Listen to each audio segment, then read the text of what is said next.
Traffic అసిస్టెంట్లుగా ట్రాన్స్జెండర్లు బాధ్యతలు చేపట్టారు. 2 రోజులుగా హైదరాబాద్లోని పలు చౌరస్తాల వద్ద విధులు నిర్వహిస్తున్నారు. సంతోష్ నగర్ ట్రాఫిక్ పోలీస్ స్టేషన్లో భానుప్రియ, నక్షత్ర, మలక్పేటలో మానస, ప్రేమ ట్రాఫిక్ అసిస్టెంట్లుగా విధులలో చేరారు. తమను గుర్తించి ట్రాఫిక్ విభాగంలోకి తీసుకురావడంపై వారు సంతోషం వ్యక్తం చేశారు. తమపై నమ్మకంతో అప్పగించిన ట్రాఫిక్ విధులను క్రమశిక్షణతో నిర్వర్తిస్తామని భానుప్రియ, నక్షత్ర చెప్పారు. CM Revanth Reddy sir signal దగ్గర మమ్మల్ని అడుకోవడం చూసి వీళ్ళకు తెలిసినంతగా సిగ్నల్ గురించి ఎవరికీ తెలియదు, వీళ్ళకు కొంచెం శిక్షణ ఇచ్చి వీళ్ళని అసిస్టెంట్లుగా సెలెక్ట్ చేస్తే ట్రాఫిక్ అనేది కొంచెం కొద్ది వరకు నియంత్రించవచ్చు అనే ఆలోచనతో సీఎం రేవంత్ రెడ్డి సార్ మా పోలీస్ డిపార్ట్మెంట్తో రిక్రూట్మెంట్ ఇప్పించి అందులో వచ్చిన అప్లికేషన్ 56 మెంబర్స్ అప్లికేషన్స్ ఇస్తే 46 మెంబర్స్ మాత్రమే ఈవెంట్స్లో క్వాలిఫై అయ్యాం సార్. ఆ 46 మెంబర్స్లో కూడా ఒక 8 మెంబర్స్ డిస్క్వాలిఫై అయ్యారు సమ్ పర్సనల్ రీజన్స్ వల్ల.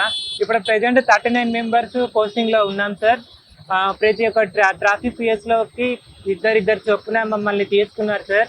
అండ్ మాకు ఇటువంటి ఆపర్చునిటీ ఇచ్చినటువంటి సీఎం రేవంత్ రెడ్డి సార్ మీకు మా తరఫున, మా కమ్యూనిటీ తరఫున, మా తల్లిదండ్రుల తరఫున చాలా చాలా ధన్యవాదాలు సార్. మాకు మంచి గౌరవం అనేది ఇచ్చినందుకు, మంచి మార్గాన్ని చూపించినందుకు, మీరు ఇచ్చినటువంటి మార్గాన్ని, ఈ సువర్ణ అవకాశాన్ని మేము ఖచ్చితంగా ఉపయోగించుకొని ఇంకా ఈ ట్రాఫిక్ సిగ్నలే కాదు ఇంకా ఫర్దర్ ఏవైతే ఉంటాయో సార్ ప్రతిదీ మేము మీ మార్గాలు మేము ఫాలో అవుతాం sir. CM Revanth Reddy sir మాకు ట్రాఫిక్ అసిస్టెంట్ ఉద్యోగాలు పెట్టారు. అందులో ఈవెంట్స్ జరిగాయి. గోషమాల్ స్టేడియంలో ఈవెంట్స్ జరిగాయి.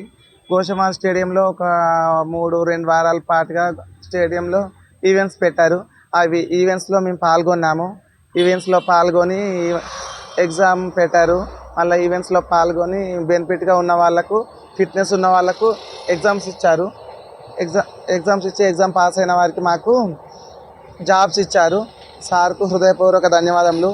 మేము భిక్షాటన చేసుకునే హేళన చేసే టైంలోనే మేము రోడ్ల మీద సిగ్నల్ వద్దనే అడుక్కునే టైంలోనే అక్కడే భిక్షాటన వద్దే మాకు జాబ్స్ ఇప్పించారు సారు.